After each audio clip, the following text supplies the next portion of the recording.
semuanya, selamat datang di channel Web Programming 17. Dengan saya Hafiz. Sebelum kalian memasuki materi pemrograman, alangkah baiknya kalian harus mengenal dulu apa itu website. Apa itu website? Website adalah sebuah halaman yang menampilkan informasi melalui teks atau gambar. Website dapat diakses melalui internet menggunakan browser. Website ini unik karena tiap halaman dapat saling terhubung dengan menggunakan hypertext links. Umumnya, sebuah website memuat informasi yang disediakan secara perorangan, kelompok, atau organisasi. Semua informasi yang tersedia pada halaman website disimpan pada server. Nah, yang sudah kalian tahu, website ini sudah berkembang sangat pesat ya. Sekarang, website digunakan tidak hanya untuk media berbagi informasi atau berita saja. Layaknya sebuah aplikasi pada komputer dan handphone kita, website dapat digunakan untuk komunikasi secara real time, mendengarkan sebuah lagu, bahkan foto editing sekarang dapat dilakukan pada sebuah website. Langsung enter. Pasti kalian bertanyakan, siapa sih penemu website? Nah, jadi penasaran gue tuh, pengen lebih jelas, ya kan? Oke, di sini saya jelaskan. Saya akan kasih tahu siapa penemu website.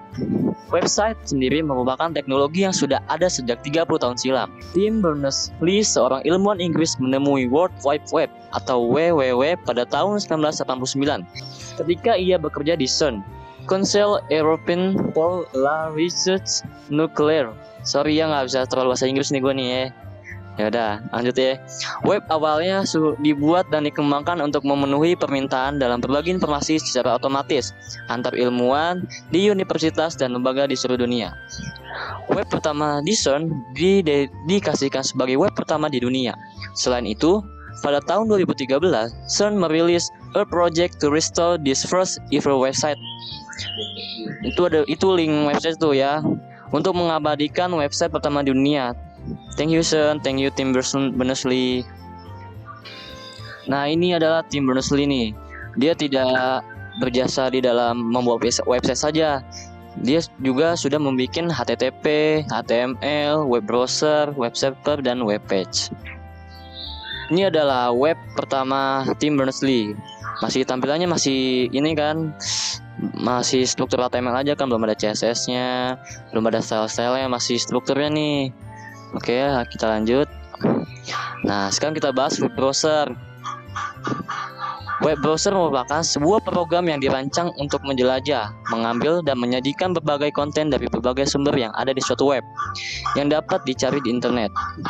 Web browser juga bisa diartikan sebagai aplikasi untuk mengambil, menyajikan suatu website, karena web browser berasal dari kata web dan juga browser. Web yang berarti website dan browser yang berarti media penjelajahnya. Jadi, web browser dapat diartikan sebagai program yang untuk menjelajah suatu website.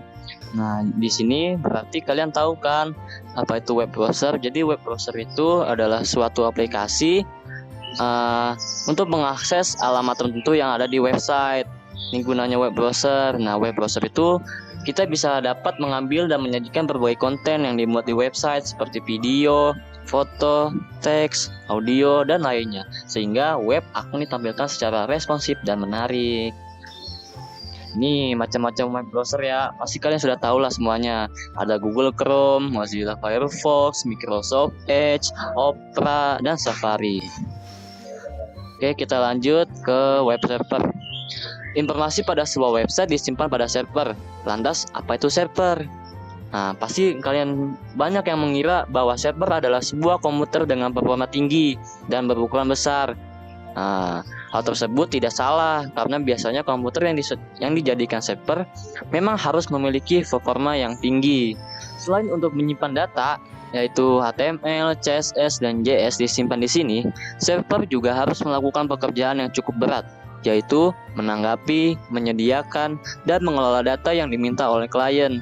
Tidak hanya satu klien, namun bisa ratusan bahkan ribuan. Apalagi sekarang umat manusia sudah berjibun-jibun ya, pasti udah miliaran lah yang akses tuh.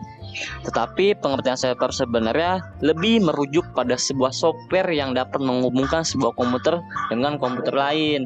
Jadi penekanan sebuah server bukan pada sebuah komputernya, melainkan pada rule atau fungsi dari sebuah komputer tersebut. Oke, kita lanjut ke HTTP server. Apa sih HTTP server itu? Jadi Jadi, HTTP server merupakan sebuah software yang dapat menerima transaksi dari Hypertext Transfer Protocol dalam sebuah website atau bisa disebut dengan HTTP server. Banyak software yang dapat melakukan tugas tersebut. Apache adalah salah satunya yang cukup friendly, gratis, dan tersedia untuk seluruh komputer dengan basis Unix, termasuk Mac OS atau Macintosh dan juga Windows. Nah, ini harus kalian ketahui juga nih, server side dan client side, harus tahu perbedaannya. Dalam pengembangan web, terdapat istilah client side atau server side. Hal ini merujuk pada sebuah proses yang dilakukan pada sisi klien atau sisi server. Untuk client side, semua proses terjadi di sisi pengguna atau user, seperti kita nih yang kita ngakses nih. Klien meminta data ke server di mana data yang dikirimkan nanti diolah di sisi klien. Biasanya data yang diolah dalam bentuk HTML, CSS, dan JavaScript. Sedangkan untuk server side, semua proses yang terjadi dilakukan di sisi server. Server side bertanggung jawab untuk merespon data yang diminta oleh client side.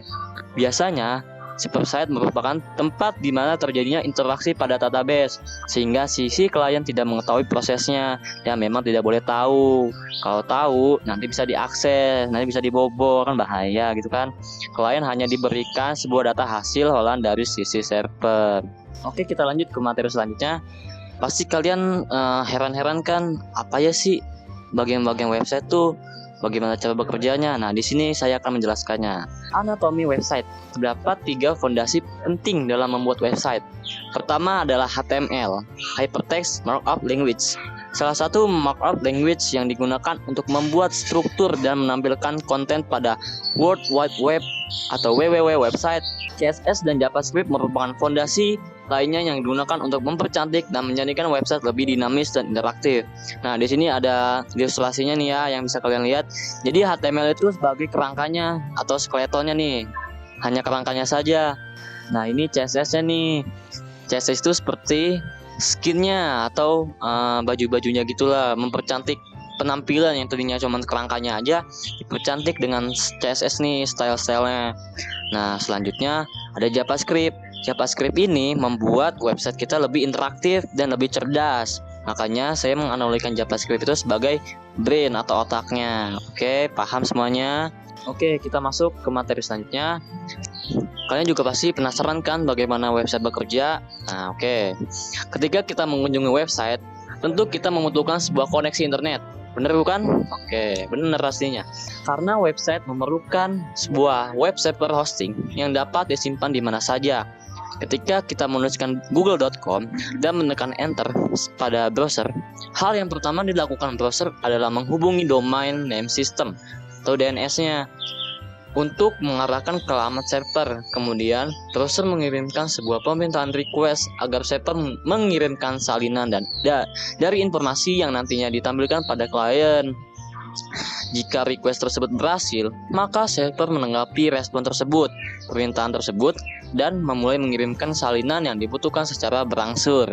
Browser menggabungkan bagian-bagian informasi yang diperoleh untuk kemudian tampil di jendela browser. Nah, di sini saya akan menjelaskan dengan ilustrasi lagi. Oke, saya ibaratkan sebagai sebuah restoran ya.